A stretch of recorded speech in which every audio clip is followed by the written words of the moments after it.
Hey Clashers, I'm doing Clan Wars in End Zone with one of my accounts, and when I checked the other team, I saw this. Yep, I was like, wait a second, I know where my accounts are, and those are not my accounts. So what's going on over here? I guess I have fans everywhere, but I could not pass the opportunity to attack those bases. So that's exactly what we're going to do today, and I thought, let's get things started with this beautiful looking base. I will use on both of those bases my own strategy right now, which is the furnace and the mass rocket loon strategy. So let's dive in and have some fun. Hopefully I can beat myself. Okay, so the plan is straightforward. We want to get the fireball onto this multi-archer tower and then let the warden decide wherever he wants to go. The better option for us would be to the bottom side, because with the furnace, it's really annoying to go into a multi-inferno tower. It's like, typically, the fire mites are just going down too early. So, yeah, that's why I'm going to try to come in from a different angle, but that should be all right. Let's get the warden right, and then the invis setup and everything. So, like, this, the invis, perfect. Fireball, test loon, healers, perfect. Good start, keep it up. Now, as I said, the next setup for us is to go hopefully towards this bottom side. The loon is going to the right side. That is fine for now, but we have to sometimes trigger and scout for some of those traps. We'll try to get them sprinkle out a little bit. Let's use another one down here. And then we're having the one Tesla in just a second to hopefully keep my healer safe. And then we can, whenever we want, kind of... Ooh, there's a lot of damage, but that should be alright for now. And then we can, whenever we want, to start with our heroes from the far right side. First black mine already found. Perfect for us. Nice. The fire mites. This is another reason why I like the fire mites so much. They just help so much with like pushing and getting through stuff and everything. So that's always nice. One rocket loon for another test to see if there's black mines, because I will need those healers for sure. And I think we can get ready with more furnaces. Just like this. Perfect. Now we have to be careful with the town hall. The town hall will start shooting, so that's why I'm going to rage things up. Oh no, oh no, oh no! Okay. How do we save this? Let's start with over here. The things should go down from the, what is it? From the furnaces. That's good for the second layer. Let's get the building done here. Wall break. I think we're still fine. I think we can still save this. That will be alright. Now the invisibility, that's good. We have still the minion prints, which you can use for the back end. We still have the healers, which you can use. I can still use the wall break wherever.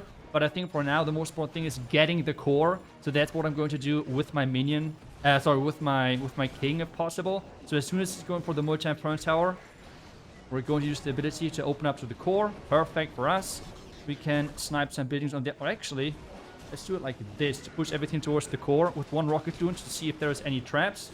But things so far look actually quite good still, considering how things went. Now the invis, just like this. I will just support the outside with some more rocket loons. We have the minion prints in front of... Ooh, I will just rage up the healers and everything, to be honest. We can use the minion prints ability now, as I saw a black mine popping up. And now let's already get things started on the back end, so we're not running into time issues. Maybe like this. Okay. Let's freeze this. Okay. Come on. Please. If that warden would have not went down, that would have been such a nice overkill. Oh no. That is so unfortunate. I mean, it's going to be still only a time fail in the end. But, that's rough. That's so annoying. No, I knew that there's going to be a lot of damage, but I thought the rage would be enough to keep my troops alive. That sucks. But hey, we have still another attack, still a second attack to do. So let's get the job done. Since I have only 2 attacks, unfortunately, I will show you the replay for the second attack, because I did 1 attack live for the German and 1 attack live for the English channel. So let's see if the second attack actually 3-starred. The strategy is the exact same, and we're just going to attempt to hopefully get a 3-star now. The plan on this one is to start with the warden on the far right side, and then clear out the top side with my flame finger, and then have the warden push all the way with my heroes then entering from the far left side. That is the plan, but with this strategy, plans are changing, like when the warden goes down, for example. Well, things are happening, but in the beginning, it's always important that you do not overcommit with your furnace. It's like such an important thing. Especially as well, try to spread them out a little bit, that splash damage defenses cannot take down the furnaces, or like more specific, the fire mites too easily. Especially going to multi-throwing towers can be a really rough call, so be careful with that. For us, since there is no multi-throwing tower around, we're completely fine. The flame thing at the top side should be out of range of those two defenses, which is perfect for us. So we can take down the top side, and then later on, if we're going to plan, have the heroes funnel in from the left side, while the minion prince can then enter into the core from that angle. The fireball eventually is supposed to go to the core. That is at least the plan at the beginning. As I said earlier though, the plans can change with this strategy. You always have to react whatever the base is throwing at you. Trap-wise, everything-wise. We're now reinforcing with some more furnaces. I have one more to deploy, which I will just throw in there so I don't have to worry about it. I started with 2 and then put it up to 3. Now the invis spells, fireball to the core, and we're getting quite some nice value. Investing in another freeze and invis to make sure that, well, this time not losing my warden. That would be quite nice, because every single attack typically with this strategy is like quite nice of an overkill. If you can keep the warden alive, that is the most significant thing. If the warden goes down, you're doing a warden charge, no big surprise. It's not working that great. But now I'm flipping the plan. The reason is, warden going to the top side, I planned to go to the bottom side, so he like changed directions. Which means I'm just starting now with my king and queen from this bottom side, having them walk in. And now I have still the minion prince left to deploy, so I can add them wherever I want. The original plan was from the top right, but again, that's not where the warden is. So we can just re-add the minion prince wherever you want. Something which I like to do, especially if I have rages left, is just with the other heroes together. Because this means you can still have rocket loons in front, which means like you're testing for black mines. And even if you have like a big push going, you can just use the Dark Orb ability to not just deal less damage, or like the defense deal less damage to you, but as well tanking for the Arch Queen with the Metal Pants itself. The Warden staying alive, and this one is looking obviously way better, and like a nice little overkill when it comes down to our nice charge over here. So, yeah, first attack unfortunately failed. The second attack, luckily we got the recovery. I mean, thank goodness. I did not want to fail twice. But yeah, like, for me, this, like, doing this strategy is one of the first times doing it with recording and like with talking over it. And trust me, like warden charges are already rough, but doing that with live commentary, oh my gosh, it is really hard. I mean, that was now the first fail with the strategy which I ever had, I think, in this combination. But you see it right here, 1 triple, 1 fail. But I thought, let's just do one more legend attack so I can get more into commentating this strategy, because I plan to use it quite a bit in the future, because I'm enjoying it right now quite a bit. And let's do a legend attack. Let's go. And this time we're fully concentrating on the warden. If there's any, I don't know, like threat to the warden, we're just going to not do anything else except watching the warden, okay? So again, we're picking a site where hopefully no Inferno Tower is, so we can get value out of our furnaces with the warden charge. This is one of the most key, most important things. Going into a single Inferno Tower or into those defenses would be perfect for us, to be honest. And if I remember correctly, this is the base which I posted on YouTube, right? So I should know the traps. They're not on the bottom side, so that's good for us. They should be all around this area as well, the tornado trap.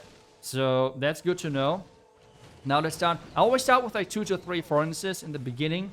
And I think on this left side, we're going to go with 2, because we have the Expo and the Multage Tower. And you can see already, if there's only 1, they're not reaching this building. So this is exactly what you have to look for. Make sure that you're getting those timings right and knowing where and how many of those furnaces you have to deploy. Because you have only 6 in total, and you don't want to deploy all of them in the beginning, because then you're overkilling defenses pretty much.